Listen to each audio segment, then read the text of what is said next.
Sure. Hi there. We're at Jean Lafitte National Park in Barataria, Louisiana. Interesting thing about this, Barataria comes from the Spanish, Don Quixote, because they had Baratario and Don Quixote, and that was an island of all kind of strange, incredible creatures inhabited. So Barataria got that name long before Jean Lafitte because of everything that's here. You can see the palm fawns, alligators, mosquitoes, all kind of other animals in this amazing marshland of Louisiana, south of New Orleans. If you skip the Mississippi and you go straight south, it's only 30 miles to the Gulf of Mexico. And Lafitte figured that out, so he'd go from the Gulf of Mexico through these back ways and get to New Orleans in only 30 miles versus trying to go up rivers a lot faster.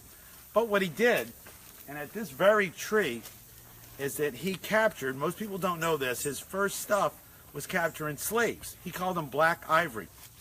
And he would sell them right here, this point.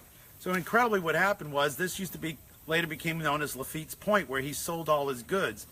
And later became Lafitte State Park, and then Lafitte National Park.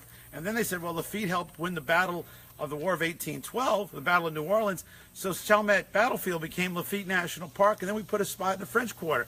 So this guy that started out giving a name of a place because of this point where slaves were sold, we now have named everything in New Orleans. It's pretty amazing. Now we have the Lafitte Greenway. And I wanted to show this because I think it's just kind of cool. There used to be shells here, and there'd be a shell mound, and that's why the roots of this tree are kind of elevated. You can see underneath the tree because there was so many shells, and they used the shells later to make roads.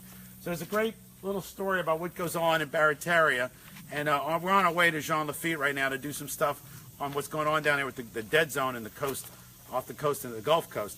So if you want to know more, go to savenolaheritage.org. Thanks for following. Have a great Saturday and learn a little bit about Jean Lafitte.